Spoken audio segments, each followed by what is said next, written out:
In this video, I'm going to cover one of the most juicy aspects of learning how to read your human design chart, which is your life purpose. By the end of this episode, you will have a bigger understanding of what your unique frequency brings to this world.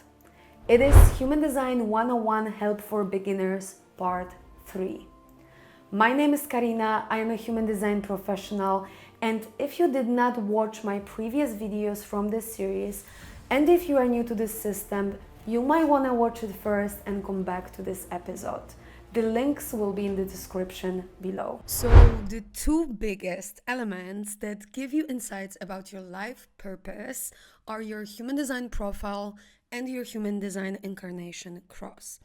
And I just want to give you a disclaimer. These two areas of human design knowledge are not something that definitely tell you what is my purpose. And many people carry the same incarnation cross or even the same profile, but the most important thing is that we look at the context of your whole design to determine the real and unique expression of your life purpose. So now it's the time for the topic of the human design profile and Human Design Incarnation Cross. So let's start firstly with the profile, which is the role you play during your lifetime. It's also like your costume that you are designed to wear in this incarnation, and this costume has certain qualities and certain traits that you may recognize in yourself and maybe other people can recognize in you. And how this is working is that you may notice that your profile has two numbers,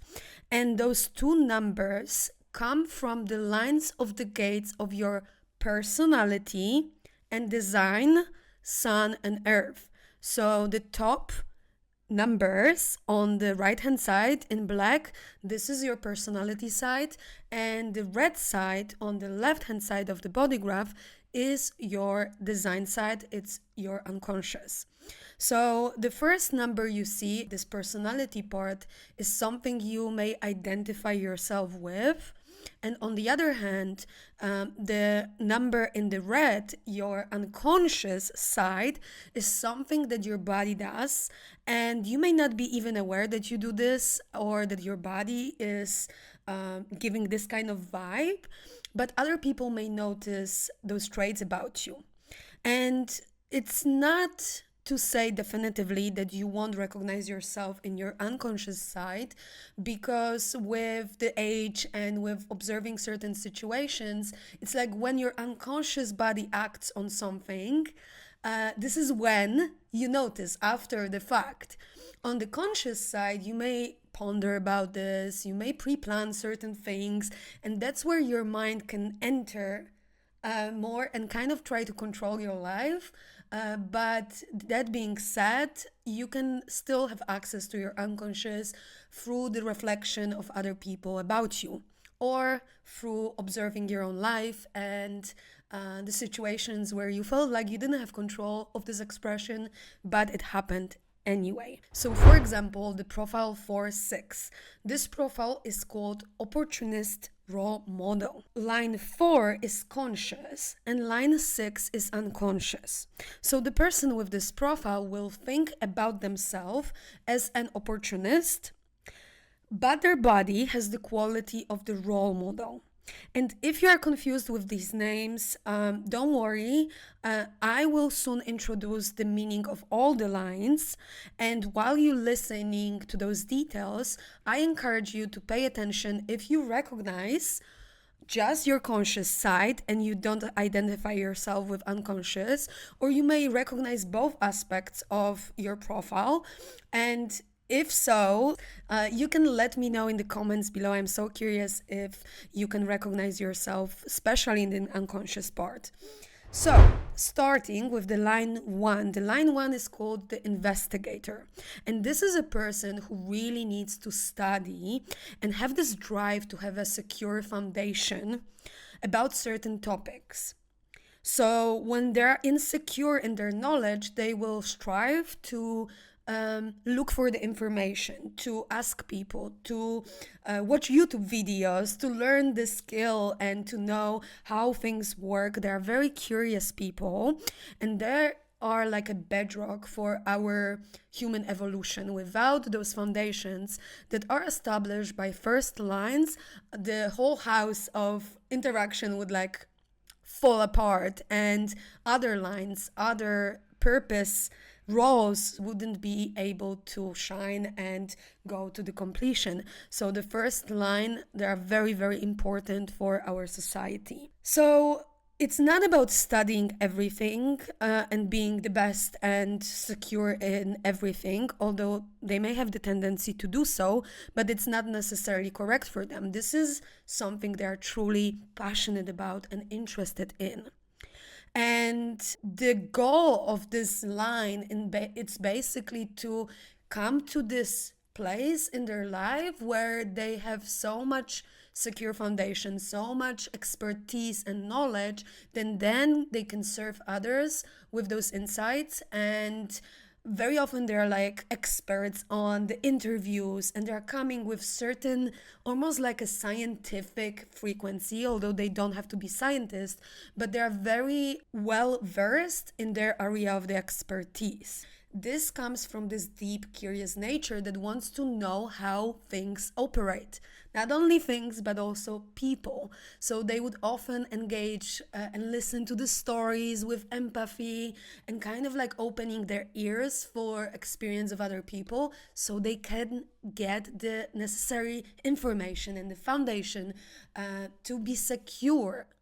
Because there's this deep theme for the first line that is always pushing them to know more, and that can also be a shadow, especially if they want to bring something to the world and they, for example, want to establish their careers, they just want to share their passion about certain topics. It's like they always think like they don't know enough, they don't know the depth of it, and there is like never-ending amount of information that you can gather about something. So the shadow here shows up as hiding and studying, but not actually sharing that with other people and not contributing to their lives. And it can also make their life harder, especially in the area of their career or business, if they are not experts in something. So there is a balance between, do I believe I have enough knowledge to already share and help others, or am I in the shadow of constantly trying to take on the information and always thinking I don't know yet enough and kind of like hiding because of it? Because I'm telling you, as a first line, you are naturally like strive for knowledge, and there are people who are not like you. So even if you share small amount what you know, it can be like so impactful and so insightful for people who are not naturally inclined to investigate like you. So that's really important aspect of the first line. And it's not always about achieving something and being this expert. It may take many years to develop expertise. And if you see those like mad scientists, for example, who are like closed in their basement or in their like, laboratory, and they're like working on something for so many years and they finally got it, For example, Albert Einstein was a first-line being. He had, I believe, profile 1-4. So it's not like your expertise and your sharing comes all the time and you are just here and there. That's more like a fourth line who is designed to externalize those foundations. For you, it's like really going deep. And when you have this knowledge, it's the price in and of itself, this discovery and learning and experimenting or like leading with this, but it's a smaller part than actually investigating. So for you, like the fulfillment of your purpose in this life is actually enjoying going deep. Now, moving forward, we will discuss the second line. And second line in human design is called the Hermit. And the Hermit is a person who is actually naturally talented in something, but they cannot explain how they do what they do. In contrast with the first line, who are like really digging deep and they're like, how and what behind the thing, the second lines are more like just naturally expressing certain genius of their own, and they don't know how they do it. They're just naturally good at something. They don't have to put too much effort to be able to express it.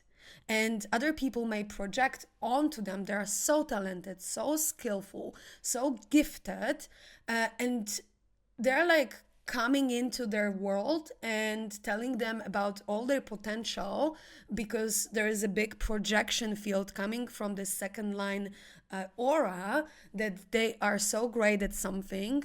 And it can be very disturbing for the hermit, because they don't want to be pressured to put their skills on display. They just want to do whatever they do in their own space, and not feel this need to explain how they do it. Because very often people who are projecting onto second line, they are genius at something, they want to know how they do it.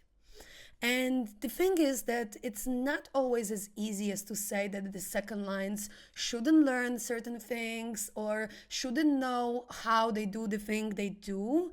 It's not necessarily all about that, but they're here to model like easeful, natural expression without putting too much pressure on themselves to be perfect and to know all of the details.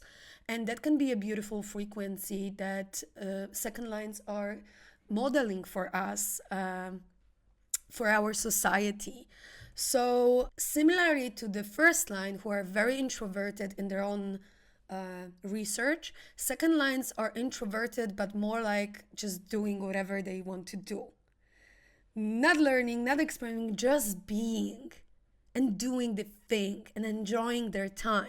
And because of that, they love to spend time alone. And as I said, other people often see their potential, trying to convince them to do something with their talent, even before the second lines feel ready for it. So they are maybe pushing them to deepen it, to showcase their gifts, which may be very exhausting to people with the second line in their profile. And it can also be like other people may project onto second lines that they're wasting their potential, that they're keeping this talent for themselves. And that's why this line is called Hermit, because they really need to be very picky who can enter their world, and very selective who can basically try to influence them, and be very discerning about, okay, this is not for me, I'm going to do my own thing, leave me alone.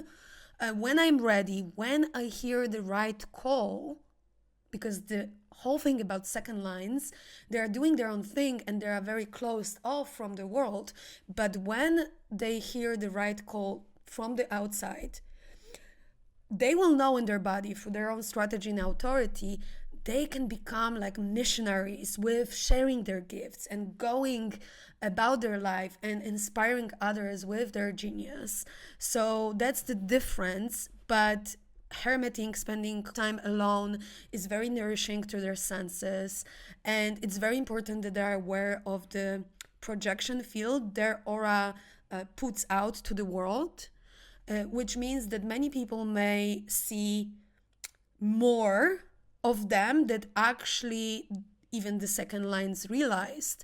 And because they are so natural in what they're doing, they may lack the foundation. So when they're on display, they may feel embarrassed because they can just do it in their own natural habitat. And when there is all this pressure on them, it's not necessarily something that they would feel comfortable with. So there is an important blend of natural and gifted, but for example, in work and business, it's more like modeling this easefulness and inspiring people with their passion, which is very contagious. So other people may see them as this inspiration and follow their journey and learn from them by observing how they do what they do naturally. So that's the difference here, how it may show up in the real life. And now moving to the third lines. Third line is called the Martyr. That doesn't sound right, but it's important to mention that the martyr is a person who goes first and almost like a sacrifices themselves for the greater good. They are very brave and they may make mistakes with whatever they're experimenting with, and they are here to tell people what doesn't work because they tried it. They're not afraid to try things out and throw away everything that doesn't work. So they're determined to discover what is new and what is mutative. So people with the third line in their profile are designed to go into territory that was never walked by other people, or that was not walked by many people before. And this process, of course, leads to making mistakes, because when you are trying something new and when you are experimenting with things, the things will go wrong. That's just nature of this life. And third lines are the ones who are often try things for the first time.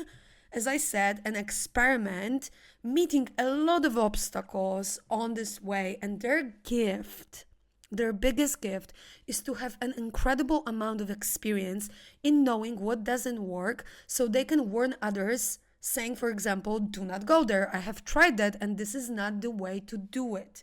This is called trial and error process, and it can lead to being very resilient and successful materially. The most prone to have a lot of success on the material plane because they are not afraid to change and mutate and try new things. And they're the ones who are like magnetizing people by telling them to not go there because they tried, so other people can benefit from their beautiful wisdom of, oh, I don't have to make the same mistakes and go through this process all by myself. The third lines are providing like shorter cut, shorten the way of going from A to Z. So it's very important to mention that it can only happen if they take advantage of their so-called mistakes and learn from them instead of blaming themselves that things do not work. These people are incredible problem solvers, but on the way to finding a solution, of course, there must be a trial and error involved, right? So if you have a third line in your profile, making and breaking bonds with people, projects and places is a very needed and healthy expression in your process. This is the line of discovery, adventure, mutation, and change. So if you are a third line in relationships, it's very important that you have the freedom. And making and breaking the bonds in relationships, it doesn't mean that you cannot have a stable relationship. It's not that at all. It's more like that you need to like spend time with somebody, and for some time you need to retreat and kind of do your own thing and then reestablish the bond possibly. So you are still able to have beautiful and nurturing relationships, but they need to allow you to have a lot of freedom and allow you to just go your own way and discover new territories and not being tied to, constantly bonding. That's not your way. So I hope that makes sense, and I have so much affinity to the third lines because I am 4/6 profile, and part of my life, especially before 30, was actually living out the third line process, and it was a trip, I'm telling you. Especially that third lines are, when there are naturally third lines in their profile, they are naturally made for it. They're resilient, they have thick skin, and they are like bumping into things and people, and they are made for this journey. And compared to the sixth line, we have this process and we are very sensitive, so it hits us harder. And then for 20 years, we are healing and observing and integrating whatever happened to become then later role models. So it's a different journey, but I do know what it means to have a life of a third line. So kudos to you. And we have third lines, not necessarily a profile, but there are those places with your gates, if they have third line, oh my goodness, it means that this is your trial and error, this is your innovation, this is your mutation, this is your pioneering and learning from mistakes and showing people how to not make those mistakes. So if you stop blaming yourself for being this like trial and error person and actually see the beautiful potential of it, you are golden. I'm telling you, you are golden. You can make a lot of money from learning from the mistakes. And there's always the drive to find a solution. And even if you don't find the solutions that can replace it, you never give up. And you can serve people as well as saying, just don't go there. That doesn't work. It's good enough, So they may find fifth line beings who will tell them what to do.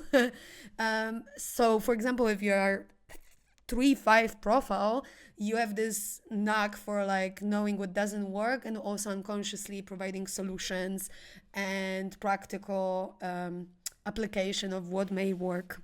But that's going to be discovered and described in the further lines. So till now I have described lines that are involved in their own personal process. This is what we call the lower trigram.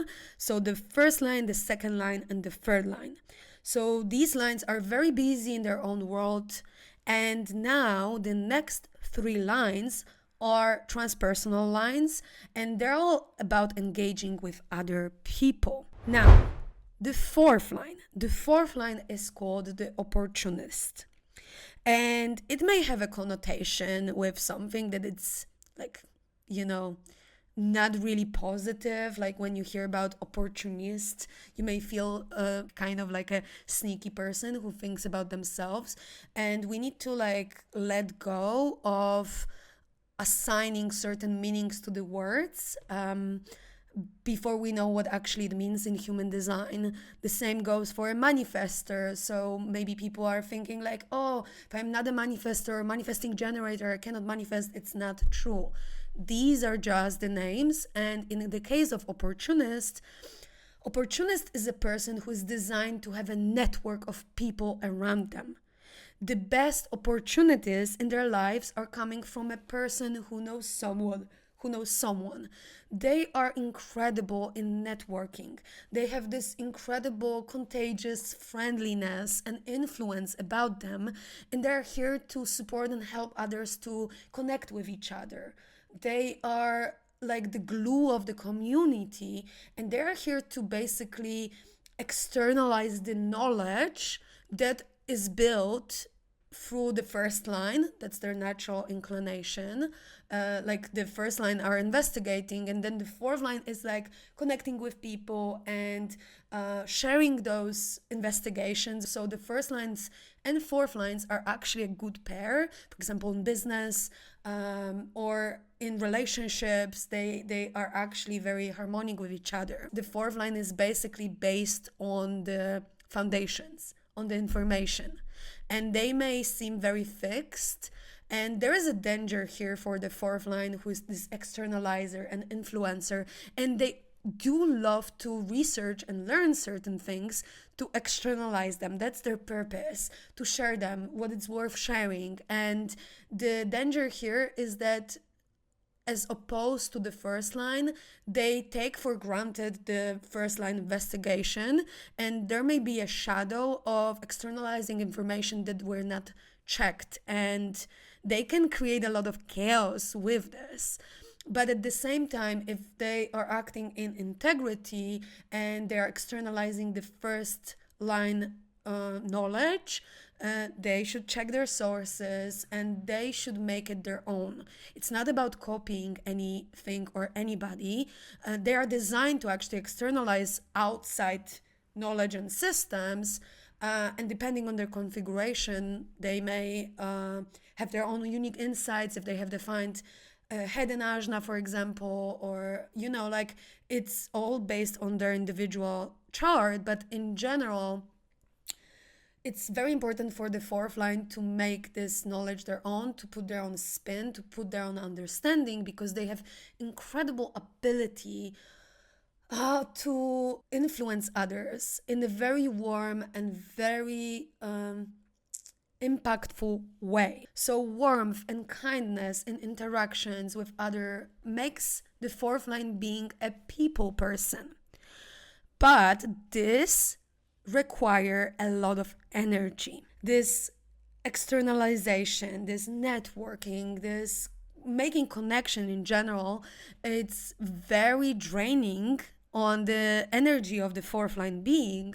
So they may experience very often people fatigue, which leads to the need to withdraw, have time alone. And it's funny, like when I was entering my human design experiment and I'm 4/6 profile, I remember reading the second line Hermit, and I do not have a lot of second lines in my own chart, but I remember seeing the description and I realized, oh my God, I resonate so much with like withdrawing and hiding and just, not wanting to have people around.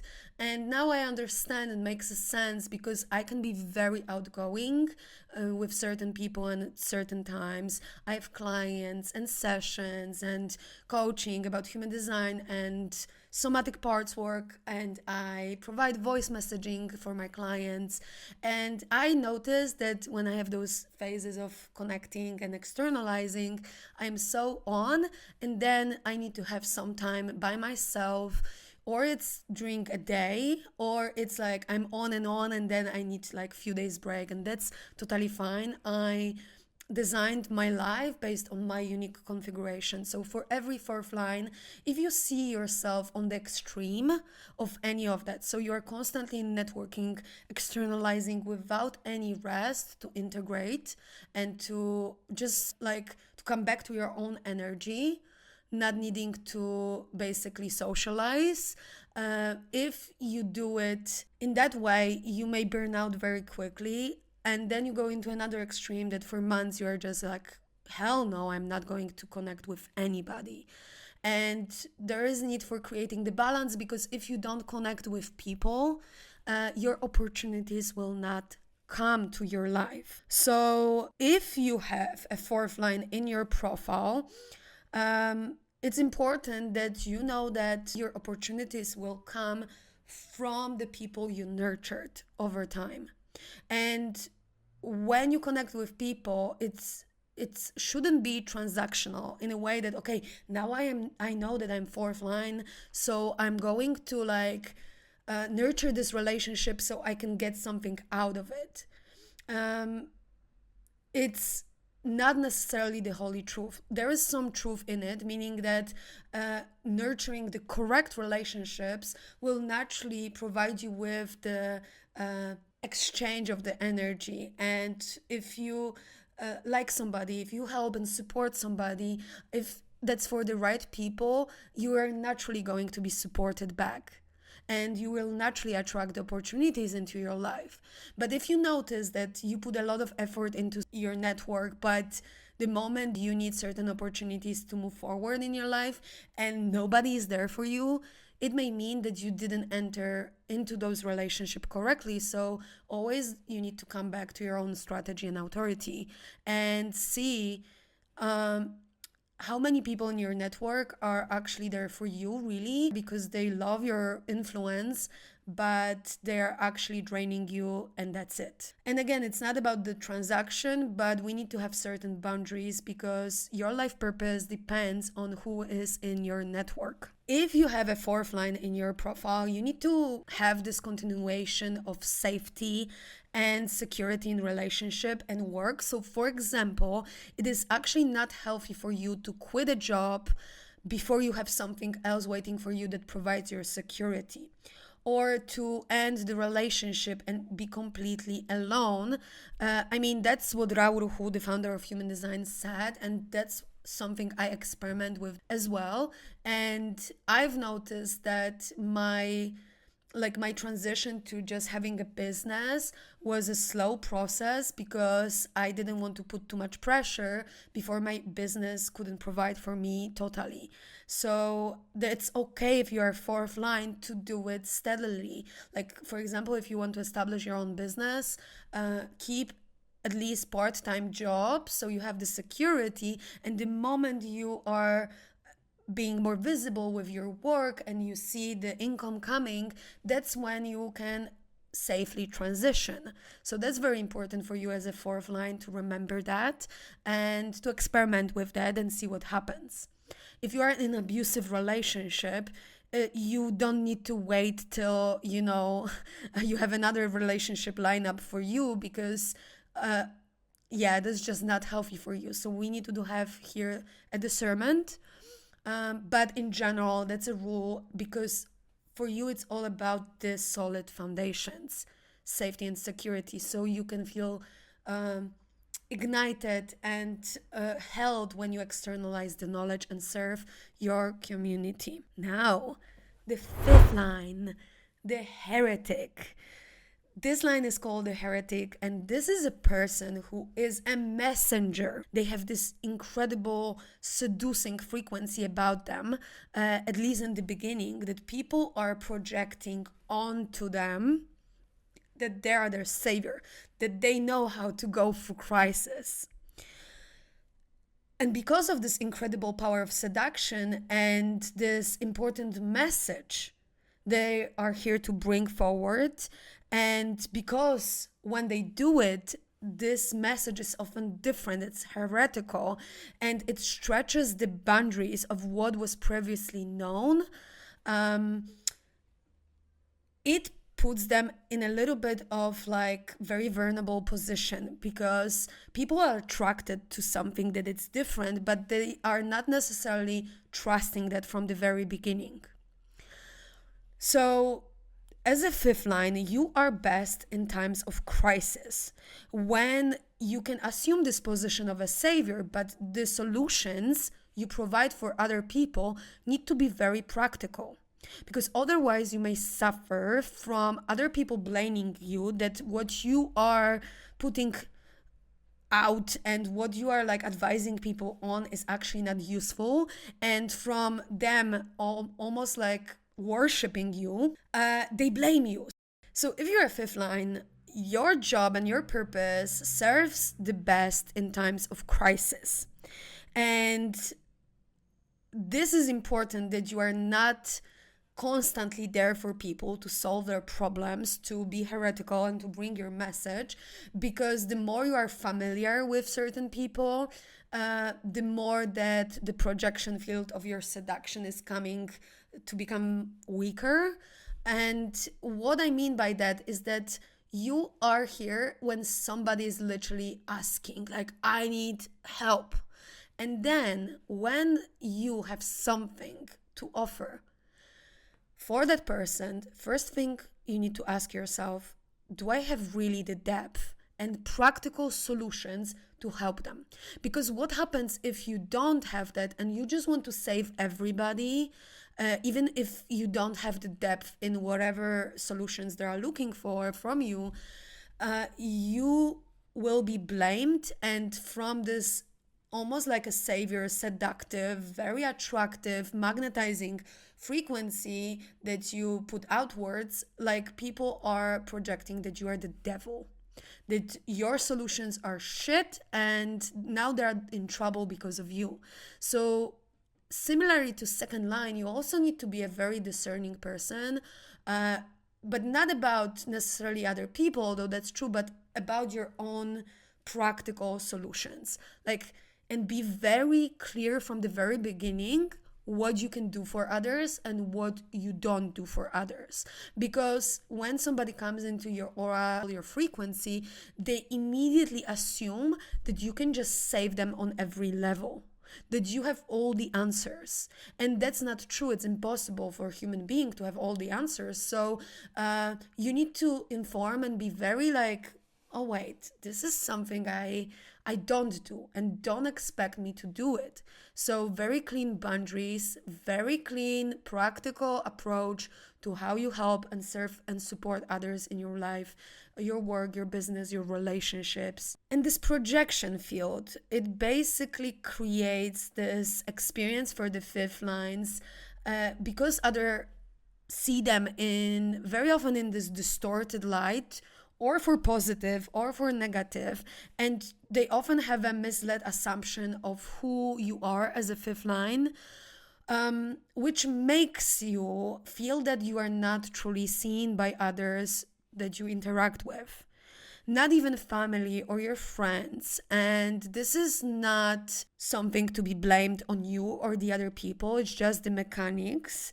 The solution is to be aware that people actually tend to do it with you.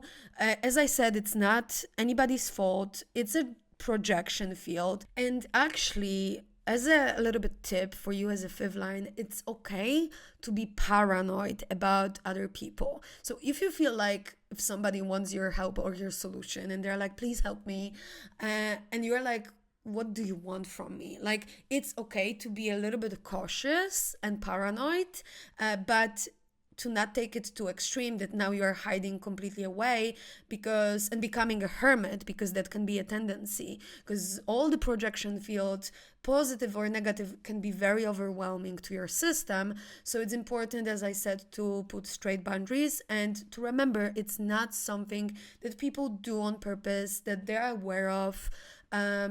It's not your fault, it's not their fault, it's just the mechanics of your unique frequency, and you need to learn how to live with that and how to practically translate it in your life so you can live in peace, satisfaction, that you have success, or you're surprised and delighted with life, depending on your type. And one last thing, I guess, that if you see a lot of projections and those people assuming certain things about you, that is a sign that actually you are living your purpose, even if it may be quite uncomfortable to live that experience. But you have very important message, heretical message. You came to this world to shake things up, but in a way that can bring practicality. If you are not practical, people will burn you as a heretic on the stake and burn your books, and you will be, even after your death, like gossip about and talked about, and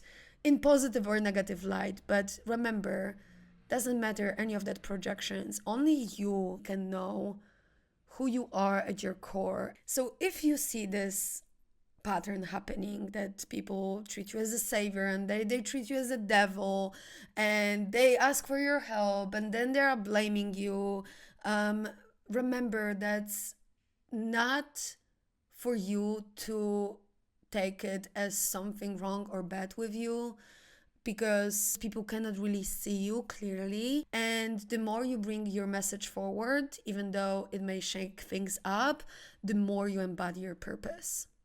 But it always needs to come from your strategy and authority, not your mind. Because now you know that you're a fifth line and you are like, oh, well, I'm going to share the message. And it needs to come through the correctness of the mechanics of your body graph.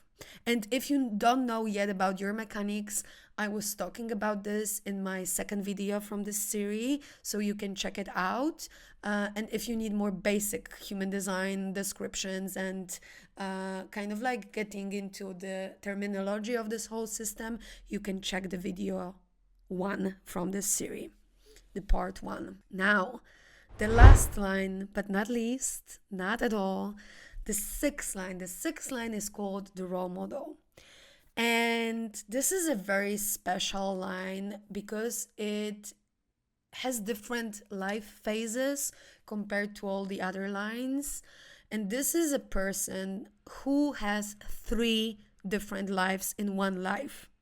And this is the path to actually become a role model for other people. So, to describe it, the first phase lasts from the moment you are born as a sixth line till around 29, 30 years of age, when you go through what I've mentioned before in the beginning, the third line phase, the third line process. So as a sixth line, you have a life of a third line, and that means that you have a lot of trial and error. You may enter into things that go wrong. You make quite a lot of mistakes, and you may even experience quite a lot of trauma in your life, which can bring a lot of pessimism in your childhood specifically, or very early adulthood. And this is just one phase of your life. So you may enter your 30s with this like, oh my goodness, like what I have been through, can it be a little bit easier finally? And you don't expect that it will get easier, but the truth be told that when you are around 30, you enter into second phase of your life. You may notice that your life slowly starts to be calmer. You may feel more withdrawn, like kind of like escaping all this drama. And you stop making mistakes because you were burned so much in the first phase of your life that you decide to observe everything around you, and you gain this very big picture, this objective perspective, and notice that people start to trust you more and they may respect your advice. And this is when you live in your correctness. It won't apply if you are still not gaining the wisdom from the times where you were young and you didn't heal your trauma. And it doesn't mean that you have to be healed the moment you enter the second phase of your life, but it means that you are willing to do the work so you can truly embody this path of becoming a role model.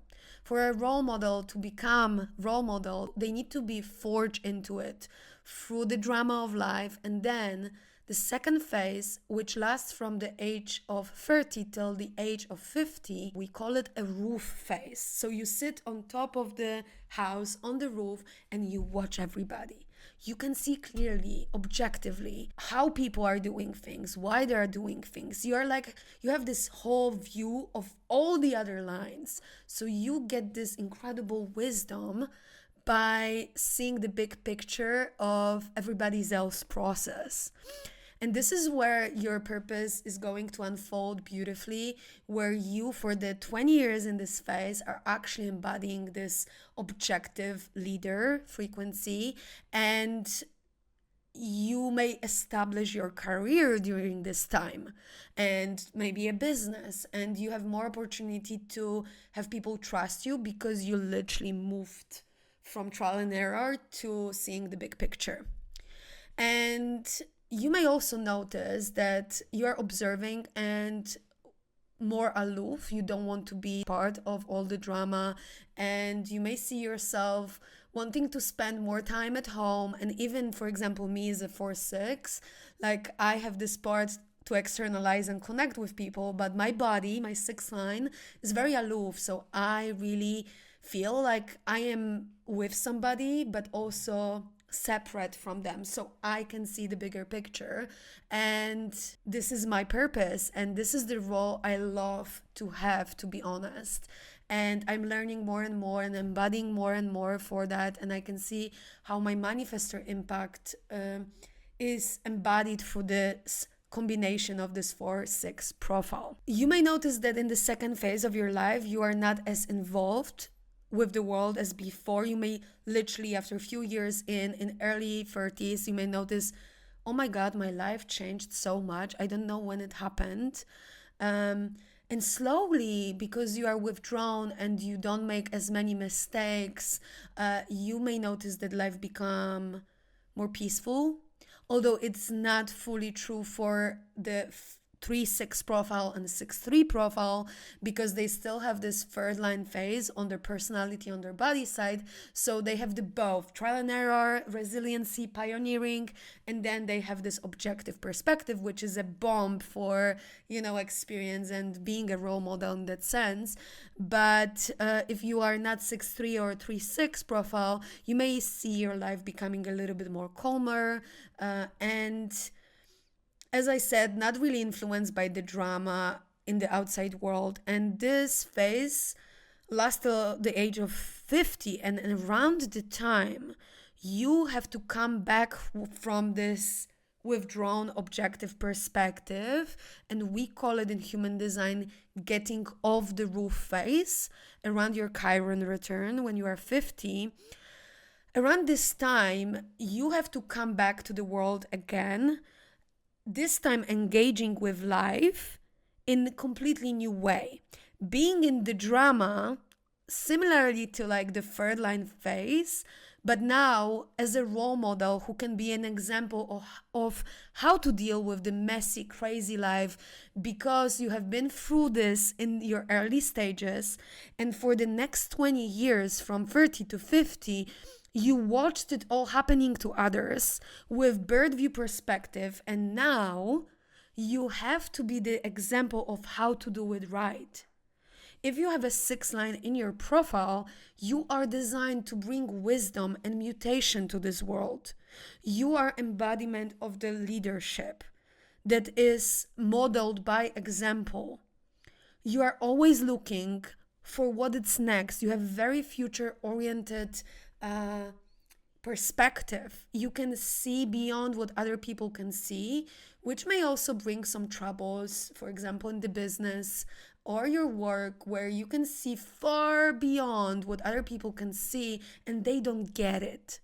So there is this need for balance to make it so other people can understand, but you will very often be pioneering in different way the third line, more like with this time and becoming the role model and this huge broad perspective. You can lead us as a 6 line towards the future, towards the safer future. So if you live according to your design, you have the chance to go through all of these phases, see yourself blossom, and be example for others just by authentically living your nature. This is the goal of your life. So now I finished describing all of the 6 lines in quite a lot of detail, but of course there's more to it, which I cannot cover in just one video. But in general, your profile is a combination of 2 of those lines, right? As I said before, one is conscious, the other is unconscious. So now I want to look at the example in the case of the 2-4 profile. So this profile is called Hermit Opportunist.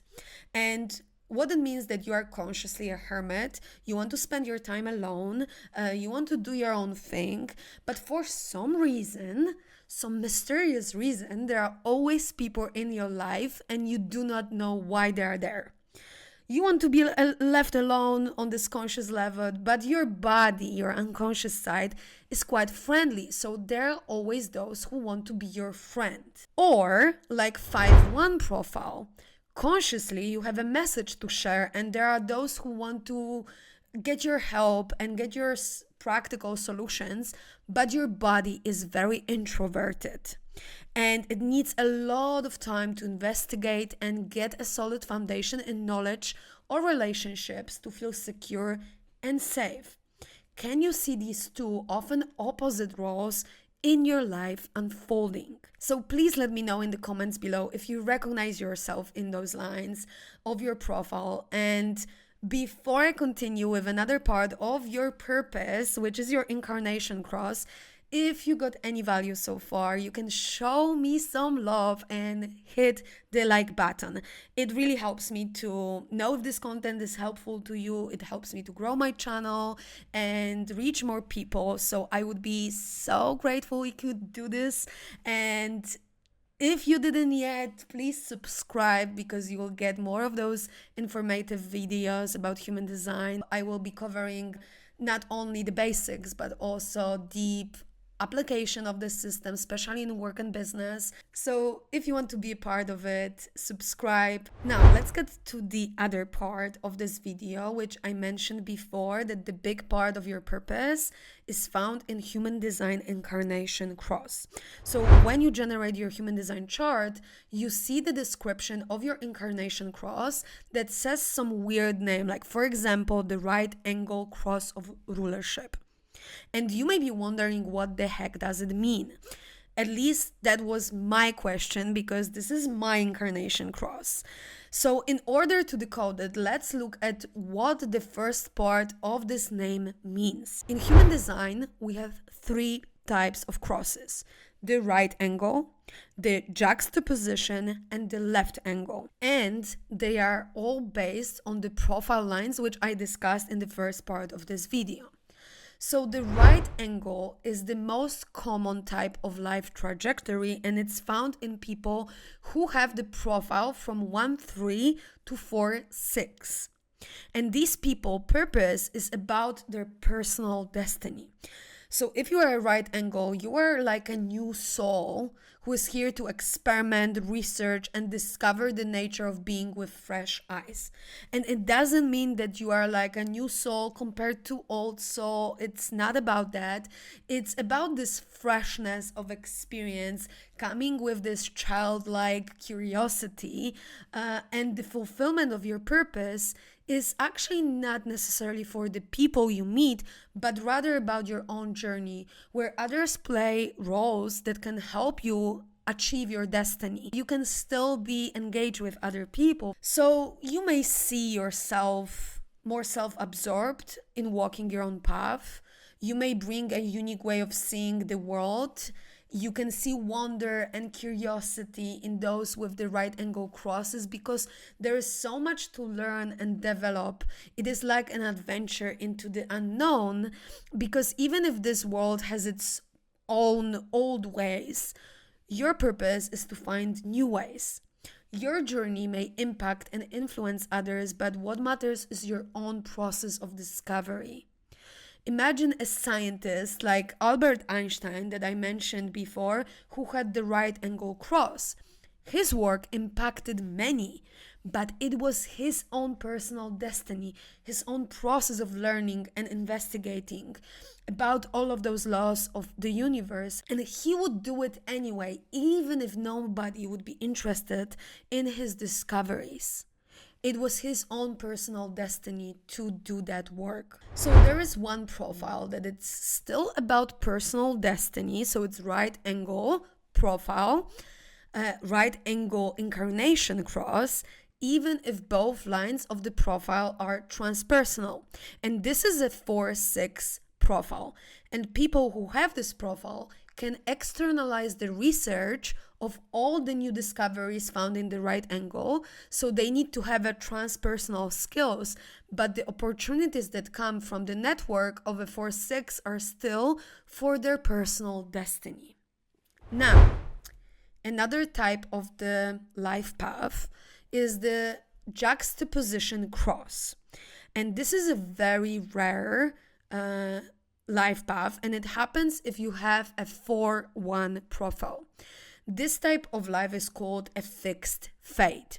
So you are like the bridge between personal destiny and transpersonal karma, and I will explain it a little bit further. So because of your investigative nature found in the first line on your unconscious side, you take in the discovery of the right angle people, and as an opportunist, you are able to externalize it to your network. So you represent the both worlds. So the fixed fate means that nothing can stop you. Nothing or no one can alter your path. You're going your own way, and maybe since you remember, there was this feeling that in your life you are meant to fulfill something really specific, even if you had no idea what it is. If you have such a fixed fate, it means that your nature is meant to be immune to external influence, but instead you are a very influential person.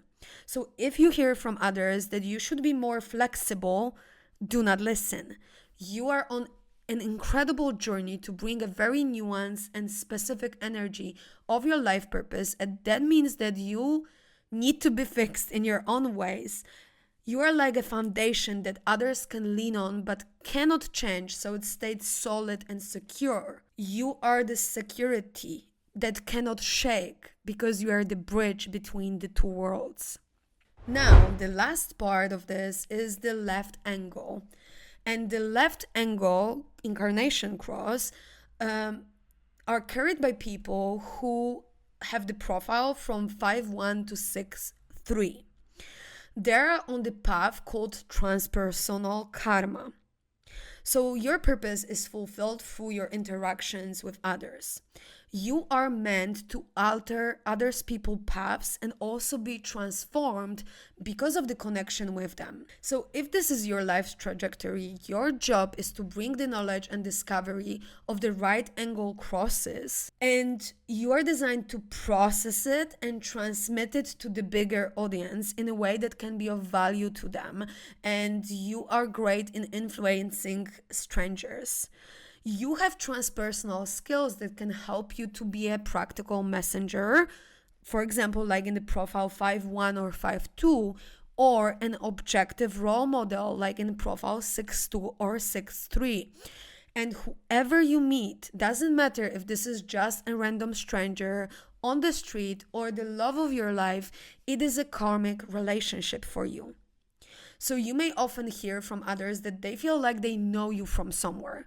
You may have a sense of being here many times and playing different roles, and every time you meet someone, there is this exchange that needs to happen for the fulfillment of your and their purpose in life. So if you have the wrong people in your life, you might not be able to fully live your transpersonal karma. So it's very important to enter relationships according to your strategy and authority. At the same time, whoever you meet, you are meant to meet. So there's this balance between discerning who can be in your life. You are not a doormat to clear everything with everybody. So that's why the strategy and the authority comes for you as a help to support you in discerning that. But in general, like whoever you meet, you impact and change the trajectory for them as well. So this is something really interesting to pay attention to. At this point, you should have a sense of what your general trajectory in life looks like. Personal destiny, fixed fate, or transpersonal karma. But your incarnation cross is more than that. In the chart properties, you have a description that has a name and numbers showing up after the angle. It is a combination of 4 gates that are coming from your conscious and unconscious nature that are imprinted in the biggest amount of neutrinos that are coming from your sun. And they are grounded in earth. So the part you are aware of is placed in your personality sun, which we call your conscious core essence, and your personality earth, which is called your conscious grounding and balance. So the energy that comes from the sun needs to be grounded in the opposite energy that comes from earth. The same goes for your design side. So unconscious core essence and unconscious grounding and balance. And this part of your incarnation cross is something that your body does. And that I mentioned that before when I was describing conscious and unconscious lines. But this time we are focusing on the gates instead of the lines. These 4 traits create a cross of opposites. The sun opposites the earth and personality opposites the body. So these 4 gates are the biggest part of your nature, and if you live in alignment with your design, you do not have to do anything to achieve your purpose. It just takes over because it's just part of you. So the name of your incarnation cross is based on the general frequency of this configuration, which often comes from one gate. For example, in my case, the cross of rulership comes from the trait 45, which is about the energy of a queen or a king. And the other 3 gates of this cross are connected to what it means to embody the frequency of rulership. So depending on the configuration of these numbers, there are different ways to experience this energy. So we are living in the modern times, so the idea of me being a queen may be weird, but I have created my human design kingdom. So it's like the representation of what this frequency means. It's not literal. It's certain aspects and archetype that you bring through your own embodiment, and that develops over time if you live correctly with your design. There are 192 incarnation crosses. So it is impossible to discuss all of them for you in the video. So saying that there is 192 incarnation crosses, you still need to remember that this is just a generic overview that captures the main essence, and you will experience your cross uniquely in the combination with other elements of your chart. So as you see, there are many moving parts in how you can embody your purpose and how your individual chart may play out in the nuances and the differentiation of your path. So even if you have incarnation cross and the same profile as somebody, even if you were born at the same day, at the same hour, you still will have different conditioning and different life experiences. So All of us, we are so unique. As you see, it's not so easy to just say, this is your purpose and this is what you should be or do. It's your own experiment. It's your own embodiment. So if you are interested in expanding the topic of your purpose, of your differentiation, I hosted a workshop which is for free. You can register now and get access to the replays. And the angle that I'm focusing on is basically to align yourself with your signature work and the service you are meant to bring to the collective, and how to find those pieces in your human design chart. And this can be translated into the business side of this, so you can know how you are the most equipped to bring your entrepreneurship forward and serve humanity and earn money doing so. So if you're interested in that, please sign up. The link will be in the description below and pinned into the comments. I will see you in my next video. Bye for now.